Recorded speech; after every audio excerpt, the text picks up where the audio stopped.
I turned 25 in 3 days. A number that should have felt like a milestone, but instead settled on my chest like a quiet weight. On the surface, my life looked tidy: nurse, steady paycheck, modest apartment, but underneath was a tangle of exhaustion and a lifetime of debts I never chose. My parents had taken every piece of my ambition and twisted it into duty. I was the one who stayed, the one who helped, the one who never asked for anything back. That morning, an envelope arrived, cream-colored, thick, with my name typed neatly in the center. No return address, just a law firm I vaguely remembered from my grandmother's funeral. I turned it over in my hands, the weight of it unfamiliar. I didn't open it right away. It sat on my desk like a stone. Because deep down, I knew, whatever it contained wasn't just paper, it was truth. And truth has a habit of rearranging everything. This wasn't just about a paycheck, or even a decade of silent servitude. This was about legacy, and I was finally ready to stop surviving and start demanding what was mine. At 17, I wanted to be a doctor. I devoured textbooks, aced every biology exam, and dreamed of research labs and white coats. It felt like my purpose, something I'd found all on my own. But purpose, in my family, was always subject to revision. I remember the night they sat me down, the dining room lights too bright. The smell of my mother's lavender potpourri curling around the corners of the conversation like a trap. Medical school is expensive. My mother said sweetly, as if my dreams were a misunderstanding. I'd soon thank her for correcting. Nursing is noble, practical, quicker. My father nodded, tone clipped and final. You can start earning sooner. Help the family. That phrase, help the family, was the beginning of the contract I never signed. My brother Julian, 3 years younger, never heard those words. His talents were exceptional, his needs investments. He got tutors, summer camps, extracurriculars that cost more than my entire college semester. I got a budget sheet and a reminder that sacrifice is what good daughters do.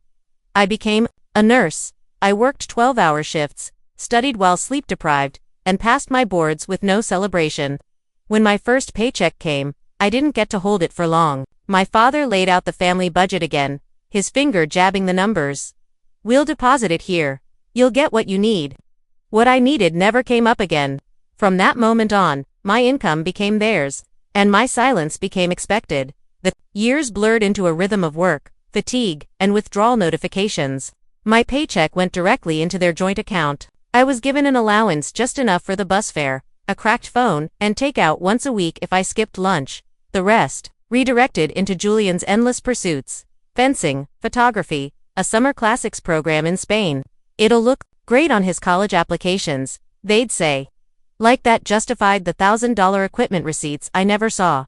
But I had one rebellion. After 2 years of overtime and hidden savings, I bought a 5-year-old Honda Civic. Blue, clean, reliable. Mine. I drove it home with the windows down. My best friend Lena screaming joyful lyrics into the wind beside me. That car was freedom. In motion, it smelled like independence. Naturally, they tried to repurpose it. Can you drop Julian at practice? Can you pick up groceries? But the title was in my name. It was the one thing they couldn't touch, her, so I believed. Then one night, I came home after a double shift and the car was gone. It's in the shop, they said casually. I didn't push. I was too tired. That same week, I remembered something strange. My grandmother's whisper as she held my hand before passing. Mr. Davies will take care of it. Don't let them push you around. It echoed louder now, and with the car gone and my patience unraveling, I started to wonder what it really was. The letter sat unopened on my desk for 2 days. Something in me already knew it wouldn't offer relief. It would rewrite the past. When I finally tore it open, the words were tidy and cold. As executor of the Eleanor Vance Educational Trust, I write to inform you that per your grandmother's instructions, the fund was designated solely for your higher education and became available upon your 25th birthday. My name, my future, my legacy. Then came the line that stole my breath. Preliminary inquiries indicate the account has been accessed repeatedly. The current balance is negligible. Negligible. I stared at those syllables like they were poison. And in the silence that followed, I looked out my window and saw the empty driveway. My Civic, my small, blue rebellion was still gone. And suddenly, "It's in the shop" sounded more like a script than a statement. A knot formed in my stomach. Not fear, not grief, something colder, sharper. They hadn't just drained a bank account, they had erased my grandmother's final gift and forged my independence out of existence. And now I wanted the truth. Every last piece of it. I called the number on the letterhead. A calm voice answered. Davies and Finch, how may I help you? I didn't hesitate. This is Clara Vance. I need to speak to Mr. Davies. It's about the Eleanor Vance Trust and I believe I'm the victim of grand larceny. The voice on the other end didn't flinch. I was transferred, and when he picked up, Mr. Davies sounded exactly like I remembered, measured, dignified, and impossibly composed.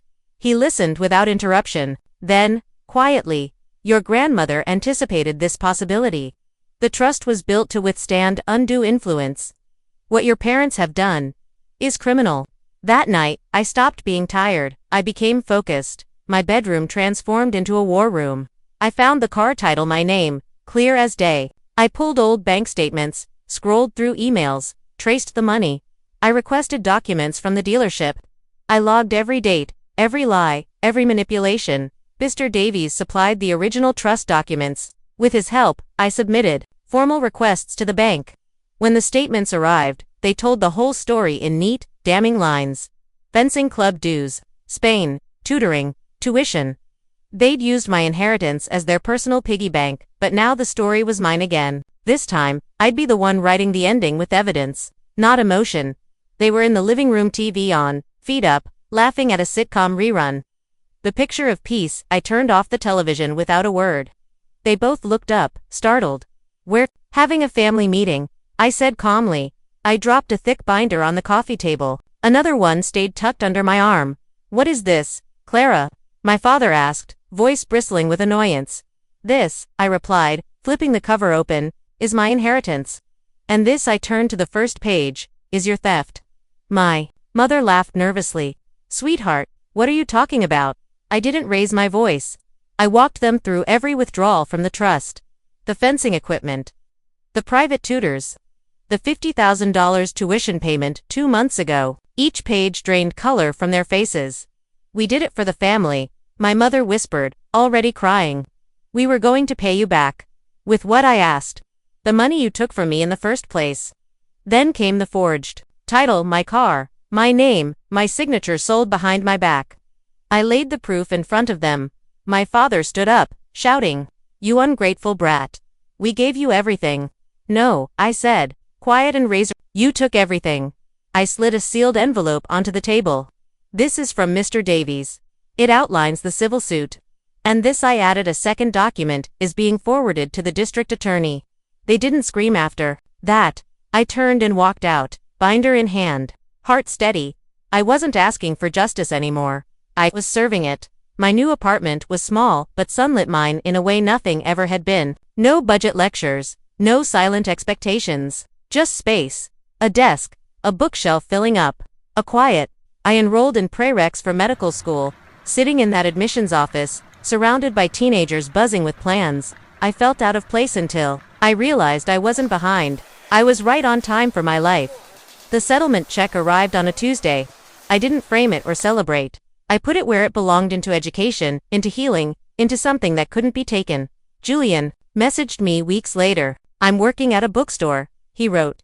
Saving for community college. There was shame in his words, but also effort. A crack of growth. We met once, briefly. I didn't offer forgiveness, but I saw him finally as a boy raised to believe he deserved what was never his. Then one morning, I test drove a convertible. Blue again, but louder, sleeker, joyful. I bought it with a laugh and no permission, as the engine purred beneath me and the wind whipped through my hair. I felt it, not escape, not revenge, just freedom, the kind you build for yourself.